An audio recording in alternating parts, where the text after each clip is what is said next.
What is local motion? It's in one place and it's in a circle. So that's the dialectic, you know? X minus X, Y. Y minus Y, Z. It's always each time go around a circle, from being into non-being, thingness, no thingness, haloch, v'shov, in and out of focus, pure process mode, thing comes together into a butterfly, no, now I'm the Zen monk, now I'm a butterfly, back and forth, no things. That dialectic that's always unfolding as a hybrid system where the two sides are always coexisting together. That's motion. That is the motion that Aristotle was quite aware of, even 2,500 years ago. Wait, 2,500 years ago, 2,500 years ago. And that's the burning bush. So maybe it's even older than Aristotle. So who got it first, the Jews or the Greeks? Who knows? It doesn't matter. We have the symbols in every tradition. So anyway, this dream, that motion is what affects, can make, if I'm the concert hall, and I can sense that in me, I am part of that motion, then I'm moved. Whereas before, when I just looked at this concert going on here, it was distant. It was very distant. I didn't feel it was moving. It was happening in there, but somehow very distant. But now, when I, having gone through a few stages of the dialectic here, I could, even the concert hall feels part of this action here. Now the guy that's running the show, the musician with his two sticks, it's not the sticks that are important. That just shows to show that the important thing is not the sticks. The important thing is the motion, the intricacy, the precision. What does that saying goes? The wheels of God grind exceedingly slow, but they grind exceeding small. That motion of reality and life unfolding. And how slow is it? How small is it? Well, we just did 70 minutes. We still have 198 minutes and 17 seconds. If we want to go on with a little more slow motion, God's grinding away here. But even in 70 minutes, we slowed it down. We slowed down the clock. We saw how God grinds exceedingly slow and exceedingly small with the intricate details. The smallness, we can zero in, zoom in on the smallness here and those micro moments by doing the awareness continuum. Every moment, and just staying with the moments, staying on the roller coaster. We slow it, we zoom, it's a zoom shot we do. The tool is available to zoom, and we see we see the motion, we experience the motion. And this guy that's up here running this concert, he's doing the musician, this master musician here, has somehow or other serving that force. He's serving the voice of reality. And if I'm that musician with my two sticks here, my two hands pushing the buttons of my computer, my sticks, then I am the vessel, the Merkava, doing the prophetic function. If you want to look at it from a Christian point of view, death sense of dying and being reborn every 5 minutes, every 2 minutes here, as I shift from one self to another self and constantly dying and reborn. So they have the whole Jesus trip. But Jesus is just, one particular way of conceptualizing something that's a lot bigger than Jesus here. Puts Jesus on the same level as the burning bush. Jesus is just another burning bush in the forest. More important is the process. Baruch Shem Kavod Malchuto Le'olam V'ed. Blessed is the naming. Blessed, Baruch, blessed, Shem, the name or the naming, Koved, the Kavod, the kingdom, no, Kavod, the tangibility. Blessed is the naming of the tangibility, of in other words, the contact moments here, of the kingdom. All these moments here, they all come together, they coalesce in inductive logic into bigger and bigger envelopes, gestalts, leading up to this holistic idea of God as a somehow or other this encompassing voyage here we're doing here.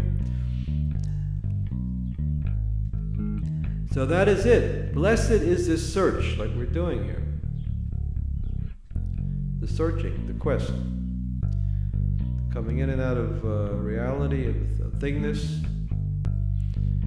The bush that's always being consumed, that's always burning, coming to life again.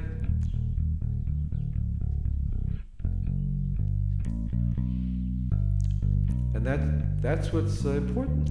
That surrendering and experiencing and allowing and seizing and enjoying and suffering and this somehow or other, the reality of the situation. Okay, we tackle that sentence. Next sentence in this book. By the way, I'm on page 10 here of this little book version I have. Judging him favorably, you really do elevate him from a position of guilt to one of merit. As a result, he will return to God. Well, we just did that.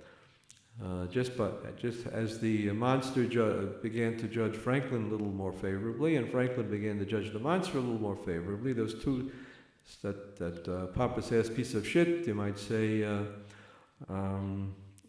the opposition there became more balanced. It's less top dog, underdog, less master-slave thing. It became more balanced, and once it became more balanced, then we moved from position of guilt, where one is accusing the other one, and that's the deductive logic, where if I'm good, you have to be bad, and if I'm bad, you have to be good, something like that.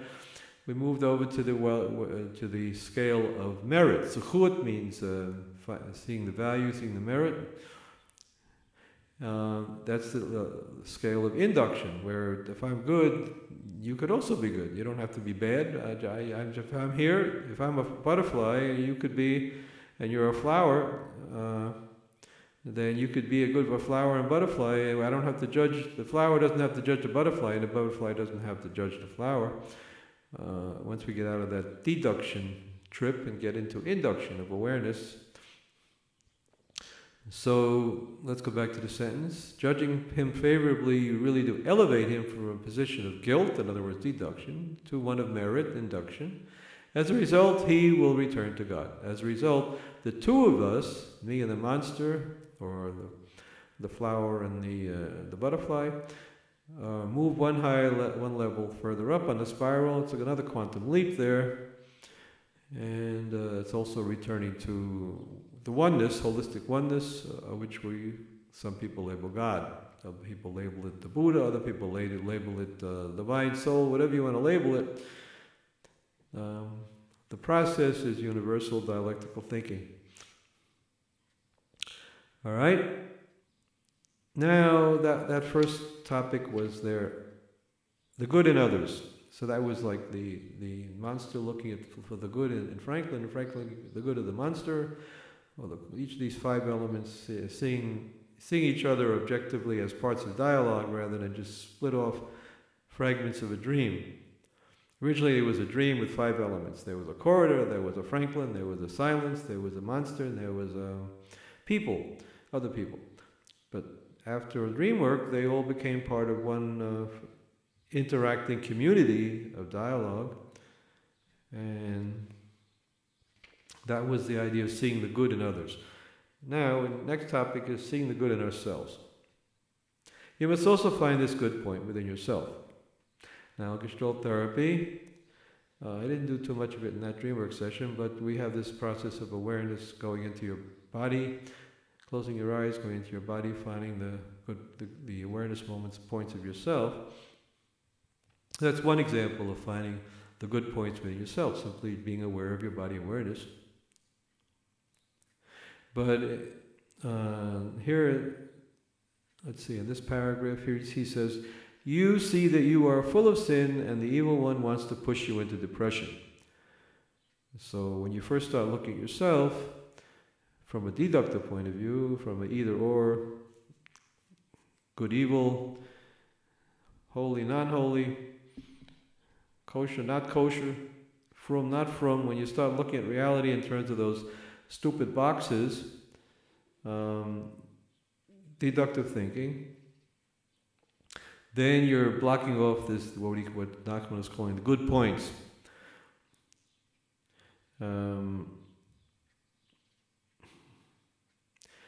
Yeah, but then when you look at yourself, like I did in that dream work, for example, I looked at Franklin, and first I saw Franklin as an evil monster, and then later on I saw him as partly a spokesman for the word that's symbolized by the monster. So again, that happened, we already talked about that. I elevated Franklin there as an image idea. That's another way of elevating yourself, is to see an image of yourself. All right. How do you like that silence? I said it. Hey, well, yeah. You did that. Yeah. You know, like, yeah, I like that. Well, if I'm like the Word, and you're like the Prophet, then like, first you tried to figure me out with your mind, your rational mind. That didn't work, right?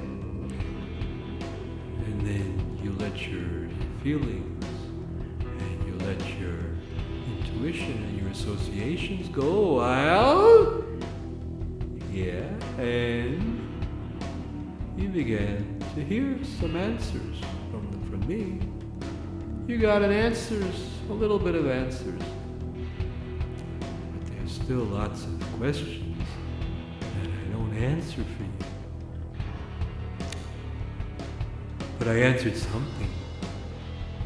I answered something. I answered something. I gave you a little bit of the Word. A little bit of the Word. A little bit of the Word.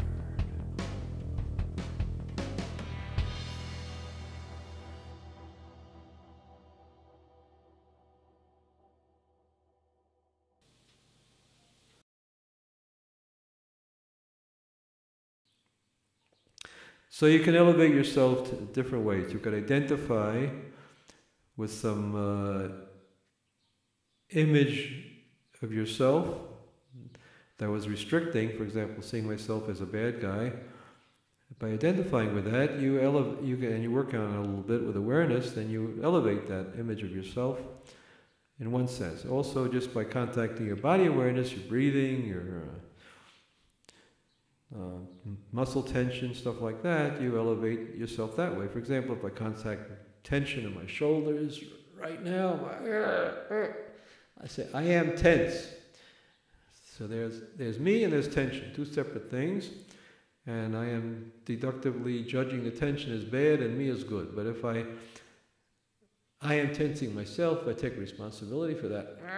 I am tensing myself, then I am becoming the tensor, and I am part of a relationship with my tension and my body awareness, and right away I move myself from a position of being a slave to my tension or whatever, or to the out of being a person, part of a process that's evolving here where I'm dealing with my body awareness and moving me and my body towards the good again, towards good contact, scale of merit.